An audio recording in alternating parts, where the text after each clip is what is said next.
Hello everyone, আসসালামু আলাইকুম। আজকে আমি আপনাদেরকে কোনো প্রকার রোদে দেওয়ার ঝামেলা ছাড়া সবচেয়ে সহজে তৈরি করা যায় এবং সবচেয়ে বেশি মজাদার একটি কাঁচা আমের টকঝাল মিষ্টি আচার তৈরি করে দেখাবো। এই আচারটা এভাবে বানানো খুবই সহজ আর খেতে কিন্তু একেবারেই দুর্দান্ত স্বাদের।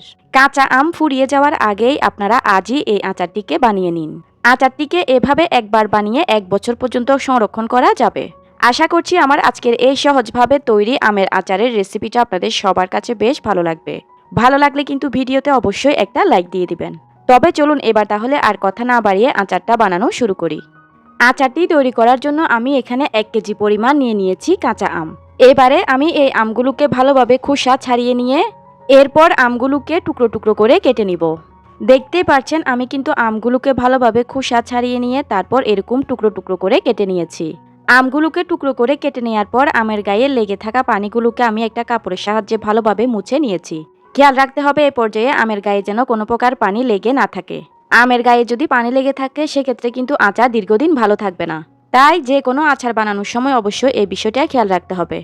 এখন আমি আচারে দেওয়ার জন্য একটা স্পেশাল মশলা তৈরি করে নিব। সেজন্য চুলায় একটা প্যান লো হিটে বসিয়ে দিয়ে এই প্যানের মধ্যে দিয়ে দিলাম 9 থেকে 10টি শুকনো মরিচ। এবারে এখানে আমি দিয়ে দিব 2 টেবিল চামচ পরিমাণ পাঁচফোড়ন আর দিয়ে দিব 2 টেবিল চামচ পরিমাণ গোটা সরিষা। এবারে এই মশলাগুলোকে নেড়ে চেড়ে চুলার লো হিটে ভেজে নিব। মশলাগুলোকে কিছুক্ষণ ভেজে নেওয়ার পর যখন মশলা থেকে খুব সুন্দর একটা ফ্লেভার ছড়াবে আর মশলাগুলোর কালার এরকম হালকা চেঞ্জ হয়ে যাবে, তখন বুঝে নিতে হবে যে মশলাটা পারফেক্টভাবে ভেজে নেওয়া হয়ে গিয়েছে। আমার মশলাগুলো ভালোভাবে ভেজে নেওয়া হয়ে গিয়েছে। এবার আমি এই মশলাগুলোকে চুলা থেকে নামিয়ে ভালোভাবে ঠান্ডা করে একটা ব্লেন্ডারের সাহায্যে মশলাগুলোকে গুঁড়ো করে নিব। এবারে আচারটা বানানোর জন্য চুলায় একটা প্যান বসিয়ে দিয়ে এই প্যানের মধ্যে দিয়ে দিচ্ছি মেজারমেন্ট কাপের 1.5 কাপ পরিমাণ সরিষার তেল। তেলটা হালকা গরম হয়ে এলে এই তেলের মধ্যে আমি দিয়ে দিব 1 চা চামচ পরিমাণ গোটা পাঁচফোড়ন। এবারে দিয়ে দিব 2টা কেটে নেওয়া শুকনো মরিচ। এখন দিয়ে দিব মেজারমেন্ট কাপের 1/4 কাপ পরিমাণ রসুন কুচি। চেষ্টা করবেন অবশ্যই রসুনটা দিতে, এতে করে আচারের স্বাদটা ভালো হয়। এবারে এই সব কিছুকে আমি তেলের মধ্যে নেড়ে চেড়ে 1 মিনিটের মতো একটু ভেজে নিব। তো সব কিছুকে তেলের মধ্যে 1 মিনিটের মতো ভেজে নেওয়া হয়ে গেলে এখন এখানে আমি দিয়ে দিব 3 টেবিল চামচ পরিমাণ সরিষা বাটা। আমি এখানে কিছুটা সরিষাকে পানিতে আধা ঘন্টার মতো ভিজিয়ে রেখে এরপরে ভিনেগারের সাহায্যে সরিষাগুলোকে বেটে নিয়েছিলাম। সরিষাগুলোকে বেটে নেওয়ার সময় কিন্তু অবশ্যই পানির পরিবর্তে ভিনেগার ব্যবহার করতে হবে। এবারে সরিষাগুলোকে তেলের সঙ্গে হালকা নেড়েচেড়ে মিশিয়ে নিয়ে এখন আমি দিয়ে দিব আগে থেকে কেটে রাখা সবগুলো আম। এবারে আমগুলোকে দেওয়ার পর আমি আমগুলোকে তেলের মধ্যে 2 থেকে 3 মিনিটের মতো একটু লো আঁচে নেড়েচেড়ে ভেজে নিব। এখন কিন্তু আমি আমগুলোকে নেড়েচেড়ে 2 মিনিটের মতো ভেজে নিয়েছি।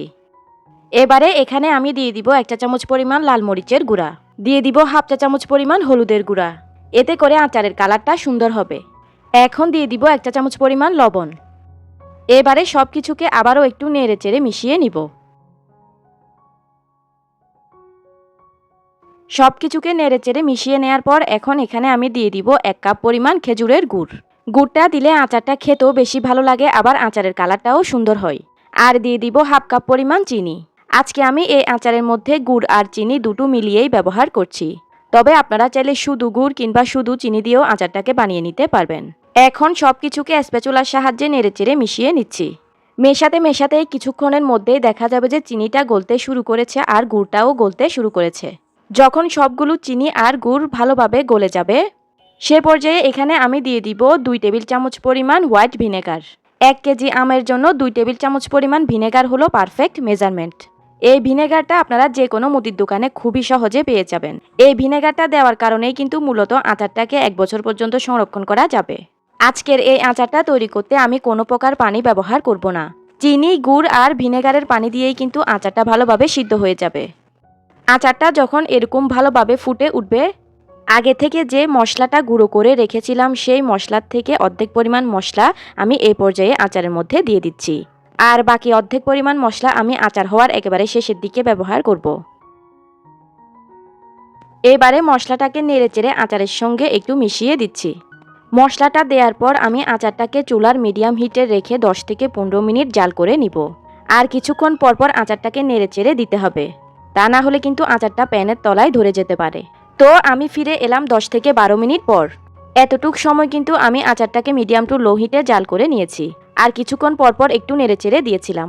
এ পর্যায়ে আমি আপনাদেরকে একটা ট্রিক্স বলে দিই, সেটা হলো এ পর্যায়ে আপনারা আচারটাকে চুলা লো হিটে যত বেশিক্ষণ সময় পর্যন্ত চুলায় রাখতে পারবেন, আচারের কালারটা কিন্তু আস্তে আস্তে গাঢ় হতে থাকবে। যখন আচারটার মধ্যে আপনাদের পছন্দ অনুযায়ী কালারটা চলে আসবে, তখন আচারটাকে চুলা থেকে নামিয়ে নিতে পারবেন। আমার আচারটা কিন্তু এ পর্যায়ে পছন্দ অনুযায়ী কালার হয়ে গিয়েছে। তো আমি এখন আচারটাকে চুলা থেকে নামিয়ে নেয়ার 5 থেকে 6 মিনিট আগে দিয়ে দিব আগে থেকে তৈরি করে রাখা বাকি অর্ধেকটা আচারের মশলা। মশলাটা দেওয়ার পর মশলাটাকে আচারের সঙ্গে একটু মিশিয়ে নিচ্ছি। এখন আমি আচারের স্বাদকে আরও দ্বিগুণ করার জন্য দিয়ে দিব 1 চা চামচ পরিমাণ বিট লবণ। তবে এটি সম্পূর্ণ অপশনাল, হাতের কাছে না থাকলে না দিলেও চলবে। যে কোনো আচারের মধ্যে বিট লবণটা দিতে পারলে আচারের স্বাদটা অনেকটাই বেড়ে যায়। এবারে বিট লবণটাকেও ভালোভাবে নেড়েচেড়ে আচারের সঙ্গে মিশিয়ে দিচ্ছি। আচারের মশলা আর বিট লবণটা দেওয়ার পর আমি আচারটাকে আরও 5 মিনিট চুলা লো আঁচে জাল করে নিয়েছি। এখন কিন্তু তৈরি হয়ে গিয়েছে আমার পারফেক্ট কাঁচা আমের টকঝাল মিষ্টি আচার। এবার আমি আচারটাকে চুলা থেকে নামিয়ে একটা বাটিতে সার্ভ করে নিব।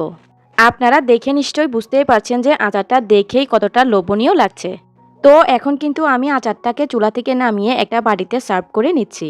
তো ভিউয়ার্স, দেখতে তো পেলেন খুবই সহজেই কিন্তু তৈরি করে ফেললাম কাঁচা আম দিয়ে টকঝাল মিষ্টি লোভনীয় আচার। এই আচারটা খেতে এতটাই বেশি লোভনীয় স্বাদের হয় যে এই আচারটা বানানোর সাথে সাথেই ফুরিয়ে যাবে। আপনারা যদি আচারটাকে পুরো 1 বছরের জন্য সংরক্ষণ করতে চান, তাহলে এই পর্যায়ে আচারটাকে ভালোভাবে ঠান্ডা করে নিয়ে তারপর একটা কাঁচের বয়ামে ভরে আচারটাকে নর্মাল ফ্রিজে রেখে দিলে আচারটাকে 1 বছর পর্যন্ত সংরক্ষণ করে খাওয়া যাবে। ভিউয়ার্স, চেষ্টা করেছি কাঁচা আম দিয়ে একেবারে সহজভাবে একটা আচারের রেসিপি আপনাদের সঙ্গে শেয়ার করতে। আমি আশা করছি আমার আজকের এই সহজভাবে তৈরি কাঁচা আমের টকঝাল মিষ্টি আচারের রেসিপিটা আপনাদের সবার কাছে বেশ ভালো লেগেছে। ভালো লেগে থাকলে কিন্তু ভিডিওতে অবশ্যই একটা লাইক দিয়ে দিবেন। ভিডিওটা অবশ্যই আপনার ফ্রেন্ডস এন্ড ফ্যামিলির মাঝে বেশি বেশি শেয়ার করে দিবেন। চ্যানেলে যদি নতুন হয়ে থাকেন তাহলে চ্যানেলটি অবশ্যই সাবস্ক্রাইব করে পাশের বেল আইকনটি অন করে রাখবেন। এতক্ষণ সঙ্গে থাকার জন্য সবাইকে অসংখ্য ধন্যবাদ জানিয়ে আমি তাহলে আজকে এখানেই বিদায় নিয়ে নিচ্ছি। আল্লাহ হাফেজ।